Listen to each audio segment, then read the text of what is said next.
మార్కాపురం పట్టణం ఎన్ఎస్ నగర్లోని శ్రీ ఆరోగ్య ఆసుపత్రిలో అరుదైన వ్యాధులతో బాధపడుతున్న 3 రోగులకు విజయవంతంగా చికిత్స అందించినట్టు ఆసుపత్రి సూపరింటెండెంట్ డాక్టర్ కళ్యాణ్ రెడ్డి తెలిపారు. మార్కాపురం జిల్లా పెద్దారవీడు మండలం గొబ్బూరు 565 జాతీయ రహదారిపై రైతులు ఆందోళన చేపట్టారు. పొగాకుకు గిట్టుబాటు ధర ఇవ్వకుండా వేలం కేంద్రాలకు తీసుకొచ్చిన పొగాకును వెనక్కి పంపించడంపై రైతులు ఆగ్రహించారు.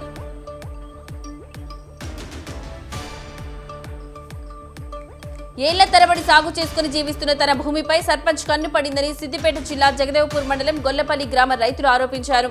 తమకు న్యాయం చేయాలని అధికారులను కోరుతున్నారు. తమ కాలనీలో కొందరు వ్యక్తులు రోడ్లను ఆక్రమించి ఇబ్బందులకు గురిచేస్తున్నారని అన్నమయ్య జిల్లా మదనపల్లిలోని ఈశ్వరమ్మ కాలనీ వాసులు రోడ్డుపై బైఠాయించి నిరసన తెలిపారు.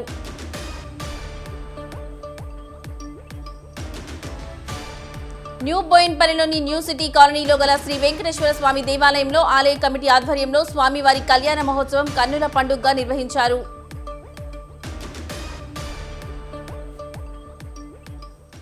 శ్రీ సత్యసాయి జిల్లా పుట్టపర్తి ఎస్పీ కార్యాలయం ముందు దళిత సంఘాలు ధర్నా చేపట్టాయి. బహుజన చైతన్య వేదిక అధ్యక్షులు రామకృష్ణపై సిఐ రాజగోపాల్ నాయుడు దూషించాడని సిబిఐని సస్పెండ్ చేయాలని డిమాండ్ చేశారు.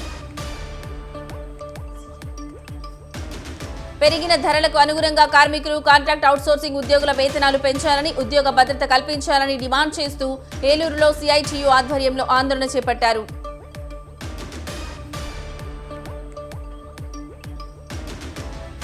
భద్రాద్రి కొత్తగూడెం జిల్లా భద్రాచలం జాతీయ రహదారిపై భారీ వాహనాల రాకపోకలతో ఏర్పడిన గుంతలను ట్రాఫిక్ ఎస్ఐ తిరుపతి ఆధ్వర్యంలో డిపో యూత్ యువకులు మరమ్మతులు, పూడ్చివేతలు చేపట్టారు.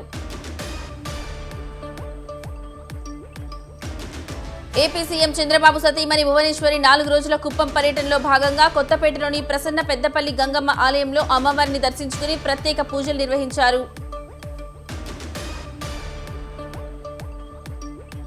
ఏలూరు నగరంలో వాయు కాలుష్య నియంత్రణకు పటిష్టమైన ప్రణాళిక అమలు చేసి లక్ష్యాలను అధిగమించాలని జిల్లా కలెక్టర్ కె వెట్రిసెల్వి అధికారులను ఆదేశించారు.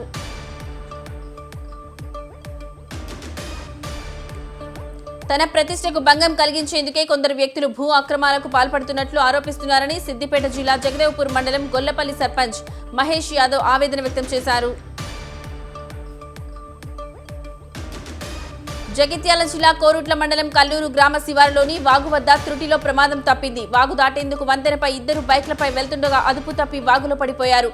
వెంటనే స్థానికులు గమనించి వారిని కాపాడారు.